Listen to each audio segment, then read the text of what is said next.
നമസ്കാരം, ഞാൻ സമീപകുമാർ. പ്രധാന വാർത്തകൾ.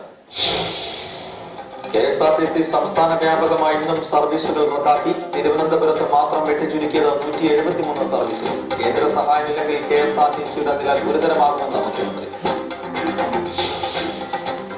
വണ്ടിച്ചോറിന് പിടിച്ചെന്നും ഇല്ലെന്നും റിപ്പോർട്ടുകൾ. കർണാടക പോലീസിന്റെ ഭാഗത്തു നിന്നും ഔദ്യോഗിക സ്ഥിരീകരണമില്ല. കേരള പോലീസ് ബാംഗ്ലൂർ. സംസ്ഥാനത്ത് സ്ത്രീകൾക്കെതിരായ അതിക്രമങ്ങൾ വർദ്ധിക്കുന്നതായി കണക്കുകൾ. ഇത്തരം കേസുകളിൽ ഗുരുതരമായ വീഴ്ച വരുത്തിയ പോലീസ് ഉദ്യോഗസ്ഥരിൽ പലരും ഇപ്പോഴും സർവീസിൽ വിലസുന്നു. ആര്യനാട് CIക്കെതിരെ 2 സ്ത്രീകൾ മുഖ്യമന്ത്രിക്കും DGPക്കും പരാതി നൽകി. പരിസരം മലിനമാക്കി പത്തനംതിട്ടയിൽ ഇന്ത്യൻ പെന്തക്കോസ്ത് സഭയുടെ കൺവെൻഷൻ കഴിഞ്ഞയുടൻ മനുഷ്യമാലിന്യം സമീപ കിണറുകളിലേക്ക് വ്യാപിക്കുന്നു. കേന്ദ്ര സഹായമില്ലെങ്കിൽ KSRTCയുടെ സ്ഥിതി ഗുരുതരമാകുമെന്ന മുഖ്യമന്ത്രി.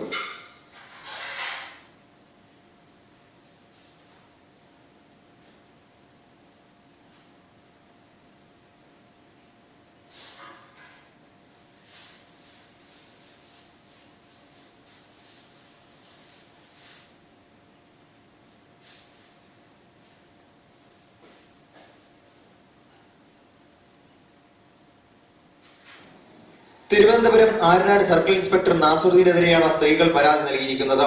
യുവതിയെ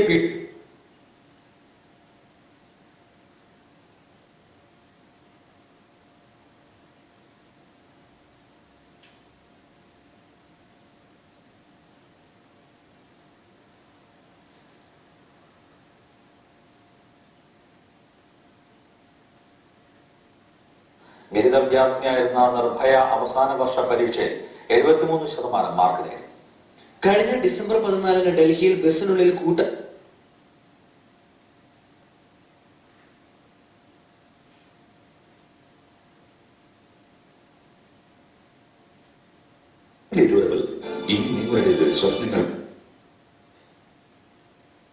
വ്യാപിക്കുന്നു. IPC സഭാസ്ഥാനത്തിന് സമീപത്തെ 50ഓളം കുടുംബങ്ങളാണ് ഇതുമൂലം നരകയാതന അനുഭവിക്കുന്നത്. കഴിഞ്ഞയാഴ്ച കുമ്പനാട് ഹെബ്രോൺപുരത്ത് IPCയുടെ ജനറൽ കൺവെൻഷൻ നടന്നിരുന്നു. ആയിരക്കണക്കിന് വിശ്വാസികളാണ് കൺവെൻഷനിൽ പങ്കെടുത്തത്. ഇവരുപയോഗിച്ച കക്കൂസുകളിലെ മാലിന്യം ഇപ്പോൾ സമീപത്തെ വീടുകളിലെ കിണറുകളിലേക്ക് വ്യാപിച്ചിരിക്കുകയാണ്. കഴിഞ്ഞ 12 കൊല്ലമായി ഇത്തരത്തിൽ മാലിന്യം വ്യാപിച്ചെങ്കിലും ഭയാനകമായ രീതിയിലുള്ള മാലിന്യ പ്രവാഹം ഇപ്പോഴാണ് ഉണ്ടായത്. കിണറ്റിൽ നിന്നും വെള്ളം കോരിയെടുത്താൽ വെള്ളത്തിനൊപ്പം മനുഷ്യമലമാണ് ലഭിക്കുന്നത്. നാറ്റം സഹിക്കാവുന്നതിലപ്പുറവും. കഴിഞ്ഞ ദിവസം തിരുവല്ല RDO ഗോപകുമാർ സ്ഥലം സന്ദർശിച്ച് കിണറ്റിൽ നിന്നും വെള്ളം കോരിയപ്പോൾ അദ്ദേഹത്തിന് മൂക്കുകുത്തി നിൽക്കേണ്ടി വന്നു. മലിനീകരണ നിയന്ത്രണ ബോർഡ് ഉൾപ്പെടെ എല്ലാവർക്കും പരാതി നൽകിയെങ്കിലും പെന്തക്കോസ്തുകാരുടെ മലം കലർന്ന വെള്ളം കണ്ട് ഓക്കാനിക്കാനേ സമീപവാസികൾക്ക് കഴിയുന്നുള്ളൂ. ഞങ്ങൾ നിത്യോപയോഗത്തിന് വേണ്ടിയിട്ട് വെള്ളം കൊണ്ടുവരുന്ന പുറത്തുനിന്നാണ്. ഈ കുഞ്ഞിനെ ചോദിച്ചാൽ ഞങ്ങൾ എവിടെ പോയി വെള്ളം കൊണ്ടുവരാനാണ്? ഈ പഞ്ചായത്തായാലും പൊല്യൂഷൻ കൺട്രോൾ ബോർഡായാലും നോക്കുകുത്തിയെ പോലെ ഞങ്ങൾക്കൊരു നീതി കിട്ടാത്ത രീതിയിലാണ് ഞങ്ങളോട് ചെയ്യുന്നത്. ഞങ്ങളുടെ ഈ പ്രശ്നം തുടങ്ങിയിട്ട് ഏതാണ്ട് 13 വർഷത്തോളമായി. 13 വർഷത്തോളമായിട്ട് ഈ കിണറിന്റെ ഈ സമീപ പ്രദേശങ്ങളിൽ എവിടെ ഈ കൺവെൻഷൻ നടക്കുന്നത് സമീപ പ്രദേശങ്ങളിലുള്ള വീടുകളിലെ കിണറുകളൊക്കെ മലിനപ്പെടുക. ഇതിന്റെ ചുറ്റുപാടല്ല ഈ കക്കൂസിന്റെ കുഴികളായിരുന്നു മിക്കവാറും. ഇവിടെ എവിടെ തൊട്ട് അങ്ങോട്ട് സൈഡ് കുഴി അതും മാറ്റാവുന്ന ഒരു രക്ഷയില്ല. ഇപ്പോൾ കുടിക്കാനും കുളിക്കാനുമുള്ള വെള്ളം ദൂരെ ദിക്കിൽ നിന്ന് പണം കൊടുത്താണ് കൊണ്ടുവരുന്നത്.